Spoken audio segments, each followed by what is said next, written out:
Good afternoon, everybody. What is going on? I am jeffgrantMEDIA, and this is the long-term review of the Craft & Glory Moc-Toe Explorer. Now, Craft & Glory did send me these boots as a sample for review, but all the opinions in this video and all of my past videos are mine and mine alone. I did not share this content with Craft & Glory prior to publication. They will see this when you do. So I've now been testing this boot for 4 or 5 months now. I essentially only wore this boot and another boot basically since I got them. I got them both about the same time, and I wore these through the warmer summer months, which I generally do not do because I run hot. So I generally don't wear a boot in the summer, but these are a 6-inch boot, so they're a little bit lower, but they're also an unlined boot, so it makes wearing these boots in the summer months a little bit better. So for someone like me that generally can't wear a boot or can't wear something like a cowboy boot in the summer because that's way too much leather to have on my body because I just sweat, these were actually really, really good to wear. The Moc-Toe does generally have a wider toe box, so it did help a little bit. So when I did get a little hot, a little bit sweaty, my toe still had plenty of room inside the toe box. I didn't feel like I had this sweaty sock on my foot. I could still wiggle my toes, and it helped you dry my socks off a little bit better. So I have been wearing these a lot, and I've worn these everywhere. I've worn these to the pumpkin patch a couple of times. I've worn these apple picking. I've worn these raspberry picking. I lost count of how many birthday parties I wore these to because it seemed like every other weekend or every weekend since summer until 2 weeks ago, we've had a child's birthday party to go to. So these have been everywhere. I've worn them to work. I've worn them on shoots. I've worn these into the city. So they've basically gotten to do just about everything except for like hiking. I do have hikers, a couple different hiking boots. So basically anything that I could possibly do short of hiking, I've done in these boots. I probably have taken these down by the river. It's a more like, used to be a taken care of pea gravel path. Now it's a mix of kind of taken care of, completely untaken care of, and we also walk on the train tracks because Hazel likes to balance on the train tracks. So they've been on a bit of a trail, if you will, but nothing like a real hike. So that's the only thing I have not really done in these. And they've handled great. And as you can see, it probably could use a bit of a dusting off. And basically the only care I've done to them the entire time is I took a horsehair brush and I'll work it. And I do have a smaller one to help get in the seams and stuff, especially the Moc-Toe. You want something a little bit smaller to kind of really get in there. But really, that's the only care that I have done to these in the entire time that I've had them. I have not conditioned these at all. I've only had them 4 or 5 months, so I didn't really need it.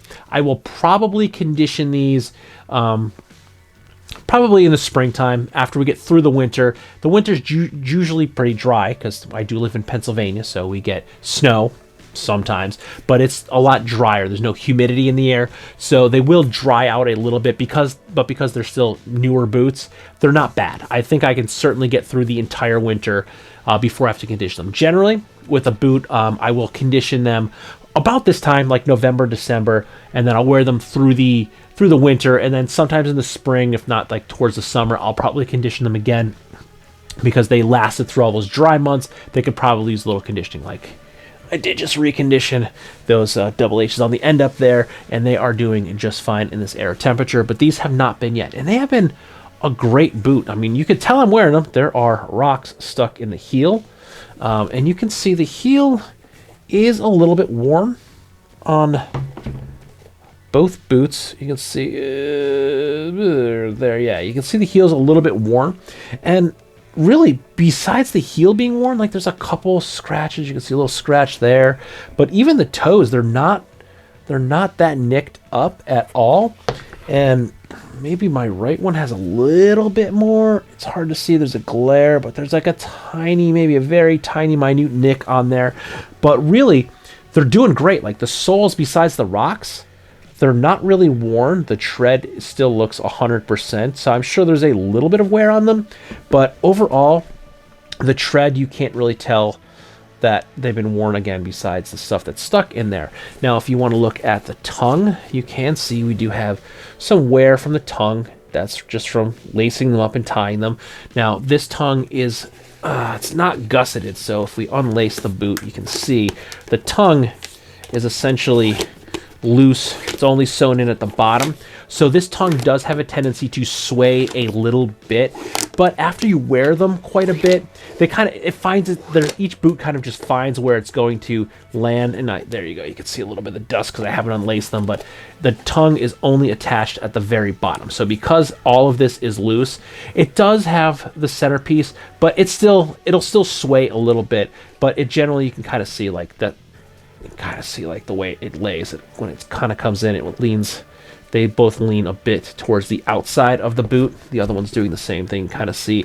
So when I lace them up, it kind of twists a little bit to the left and then a little bit to the right on the right boot, and it will sit just about, you can really see because where the marks are on the tongue, it really sits about there, and that's about where it will sit. So while they are online, there's no water treatment. You could treat these, you could put some sort of beeswax or something on here, but because there is no gusseted tongue, if you go in any water basically above the second eyelet, it's just going to spill in. So they're not treated. These aren't going to be great if you're going to be out and about and actually hiking, because they're not going to offer you much weather resistance from the water. But as a daily driver, these have been great. They felt incredibly comfortable right out of the box.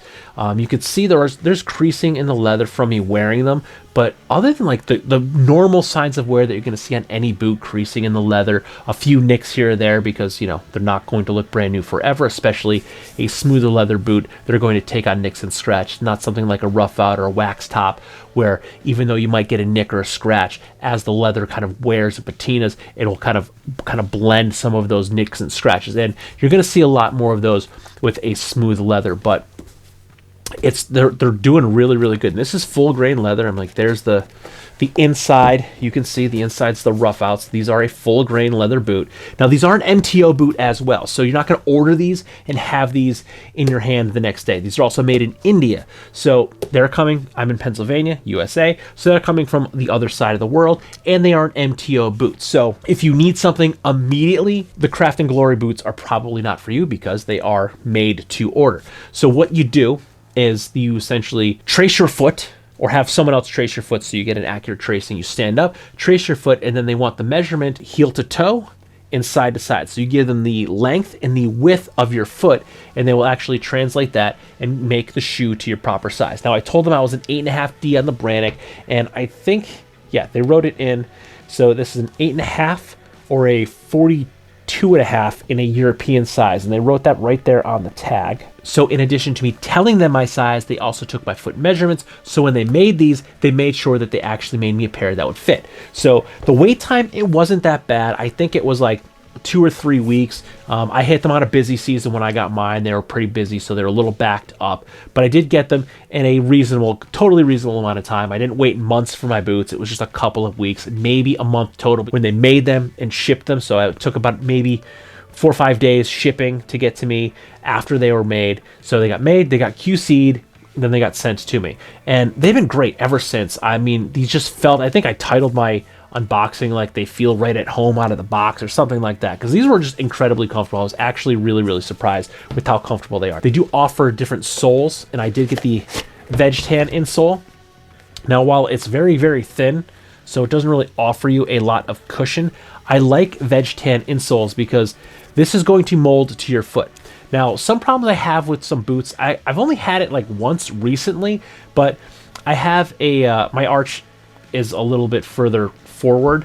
So if I have a perfectly centered or a slightly back arch in an insole, if it's a really thick insole, it bothers me. I have to swap them out. But with the veg tan insole, it essentially takes on the shape and form of your foot. I mean, you can see, because these have been sweated in, it's got all of the creasing and bends from my foot. So it has totally taken on my foot, and you can see the construction on the inside. You can see where the screws are that hold the heel stack onto the boot. And there's a much better look at both the heel counter and the inside rough out of the boot. So they do offer you an insole choice. You get the veg tan or a foam backed insole. I went veg tan, and I'd had zero issues with them. They are still incredibly comfortable to wear. So even with that thin veg tan insole, they're comfortable. And again, I like the veg tan because it will take on the shape of your foot. So it's going to mold to your foot. So I feel like you always get a better fitting boot if you have a veg tan leather insole, because it's going to make it closer to a custom boot, because it's going to mold to your foot.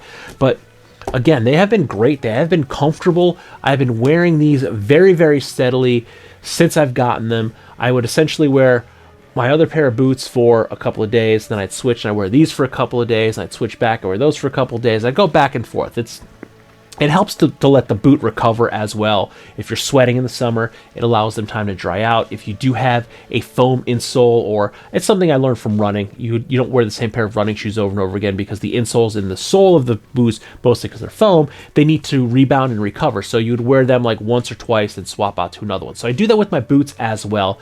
And it works out great in the summer months because when you're sweaty, it gives the boot time to dry out. So you're not kind of building up any like athlete's foot or fungus inside there, which is not fun for anyone. So I would wear like these for a couple of days, swap out, and I would just go back and forth all summer long. I didn't wear sneakers very much. I did wear my flip-flops a lot in the summer when I was walking the dog or after work, or if it was just a lazy Saturday or Sunday for out in the yard swimming in the pool, because no one needs to put on a pair of boots to go out in the backyard to jump in the pool or watch your daughter swim. So I would wear my flip-flops a bit in the summer, but other than that, like my daily life, I was essentially living in these in one other pair of boots for months and months and months, because they were both incredibly comfortable and they both been great. They're both showing very minimal signs of wear. Can't even see like the toe from walking around. It's not really, you can see maybe a little bit of deforming on the leather from me like kicking a few things, but they're in great shape. Like these, again, I didn't brush these off as good the last time, but that's all I do. I just take the brush, I whack them off.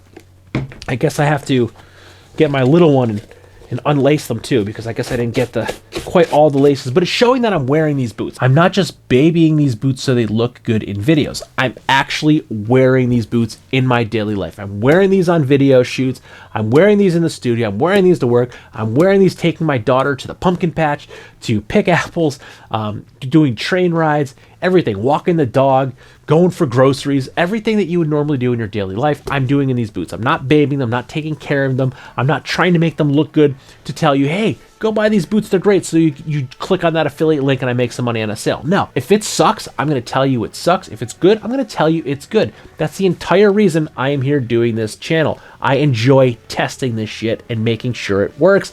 And the Craft & Glory Moc-Toe Explorers, they work. I found them to be incredibly comfortable. I'm finding them to be very durable. And I think these things just look aesthetically pleasing. I like the overall look of the boot. I like the Moc-Toe. So not only are they wearing really well, being incredibly comfortable, they look good and continue to look good. And honestly, I kind of wish they got a little bit more beat up. I like when my boots show a little bit more signs of wear, but they're holding up really, really good. So if I had to say one bad thing, it's that they're not getting beat up enough looking. They're looking too good and too new. Even after having worn these a ton over the past 5 months, they still look basically like a almost new boot. I won't say brand new, because they do show some dirt, some signs of wear, but they're not showing as much patina as I wanted them, which seems to be my problem with a lot of these durable goods that I've been reviewing, is that I want them to look like I've had them for years. And I think this is a problem everyone has. You have them for a couple of months, 6 months, and I want it to look like I've had them for 6 years. But they're going to get there, because again, I really like these boots. I'm going to continue to wear these in heavy rotation, so they're going to get a lot more wear. It is getting colder, so I will probably transition to something that is a little bit thicker, maybe something with the liner, because my feet are going to get cold. It's warm right now, but it was very cold a couple of weeks ago, and it's December. It's going to get cold. But stay tuned. I'll probably do another 1 year checkup on these boots and see how they're wearing after about a year, because I really want to see how these Craft & Glories are going to wear after 12 months, because you know they look good after 6 months, but let's put them through another 6 months of wear, especially through some of these winter months. Again, I will probably favor something that's a little bit warmer when it's freezing cold out, but I'm still going to put them through a few of these elements that we're going to see here in the winter months in northeastern Pennsylvania. So stay tuned. Check back again on these in a couple of more months and see how they are looking and wearing then. So if you like this video or any of my other videos, don't forget to like, comment, share, and subscribe. Smash that big red button and ring that bell right next to it so you get notifications the next time I post a brand new video. Good night.